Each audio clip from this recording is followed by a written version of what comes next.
حضرت مولانا الیاس رحمۃ اللہ علیہ کے ملفوظات میں آج بھی آپ پڑھ سکتے ہو. حضرت مولانا الیاس فرمایا کرتے تھے یہ محنت ان لوگوں کے لیے نہیں ہے جن تک دین اور دین کا علم کتابوں کے ذریعے، رسالوں کے ذریعے، علماء کی صحبت کے ذریعے پہنچ سکتا ہے. میری یہ محنت ان کے لیے نہیں ہے، میری یہ میری امت کے ان طبقات کے لیے ہے جن طبقات تک کوئی اور راستہ نہیں ہے. اور یہ جتنی 3 طلاق جیسی بیہودہ حرکتیں ہو رہی ہیں یہ زیادہ تر امت کے اسی طبقے کی طرف سے ہو رہی ہیں. لیکن آج حالت یہ ہے کہ ہم آرام پسند لوگ، ہم عافیت پسند لوگ، ہم سہولت پسند لوگ، ہم بالکل عیار و مکار لوگ، ہم جماعت میں نکلتے بھی ہیں تو وہ بستی اور محلہ چننا چاہتے ہیں جس میں مسجد میں ایئر کنڈیشن لگا ہو. یہ محنت ان لوگوں کے لیے نہیں ہے، ان تک تو اور طرح سے دین پہنچ جائے گا. ہزاروں سلام ہوں حضرت مولانا الیاس اور ان جیسے تمام علماء ربانیین پر کہ جنہوں نے یہ محنت شروع کی تھی ان کے لیے، جو دیہاتوں میں جھگی جھوپڑیوں میں رہتے ہیں، مزدوری کرتے ہیں، رکشہ چلاتے ہیں، ان کے پاس یہ وقت موقع نہیں ہے کہ وہ علماء کے پاس بیٹھیں اور مدرسوں میں پڑھیں. جو کھیت میں مزدوری کرتے ہیں ان کے پاس دوڑ دوڑ کے جایا کرتے تھے حضرت مولانا الیاس رحمۃ اللہ علیہ. اور کسان کھیت میں ہل چلا رہا ہوتا تھا اور وہ داعی بندہ کھیت میں پہنچ کر کسان سے کہتا تھا بھائی آپ ہل چلاتے رہو میری بات سن لو، ہل چلاتے رہو میری بات. یہ ان کے لیے تھا.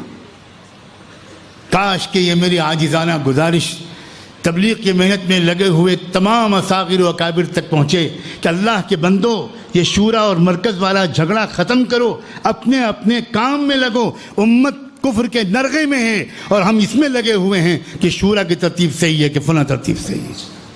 کیا ہو گیا ہے ہم کو؟ برادریوں کے چودھری لوگ، علاقوں کے ذمہ دار لوگ، خاندانوں کے بڑے لوگ، سرمایہ دار لوگ، تاجروں، سب سے میں گزارش کر رہا ہوں، علماء سے، ہر مسلک کے لوگوں سے گزارش کر رہا ہوں. یہ مسلکی اختلافات کا دور نہیں ہے.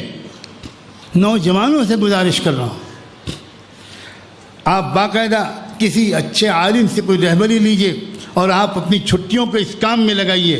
ینگ لڑکے، نوجوان، کسی 1-2 بڑے بزرگ کو ساتھ لے کر کہ آپ ہمارے ساتھ چلیے اور ہم دروازے جا تک صرف یہ گشت کرنے کے لیے آئیں گے، دروازے پہ کنڈی کھٹکھٹائیں گے اور کہیں گے کہ ہم آپ سے صرف اتنا کہنے آئے ہیں کہ اپنی پرائیویٹ و گھریلو زندگی میں بھی اللہ کے پیارے رسول کی باتوں پر عمل کیجیے گا.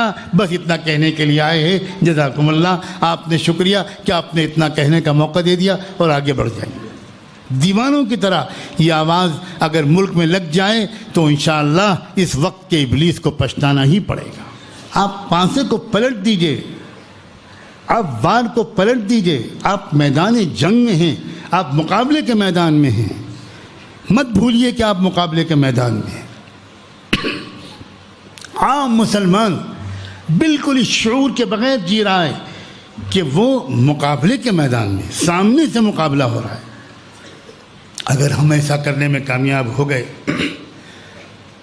اور اگر آپ نے میرے اس درد بھرے پیغام کو ہر جگہ پہنچا دیا اور آپ اس کے بعد خود لگ گئے جنون کے ساتھ، اور جن نوجوانوں کے نکاح نہیں ہوئے اللہ ہم سب کو بہت اچھے بابرکت رشتے نصیب کرے، وہ بھی اپنے والدین سے اصرار کریں کہ دین کی بنیاد پر رشتہ کیجیے گا تاکہ مرد دم تک محبت کے ساتھ قائم رہیں.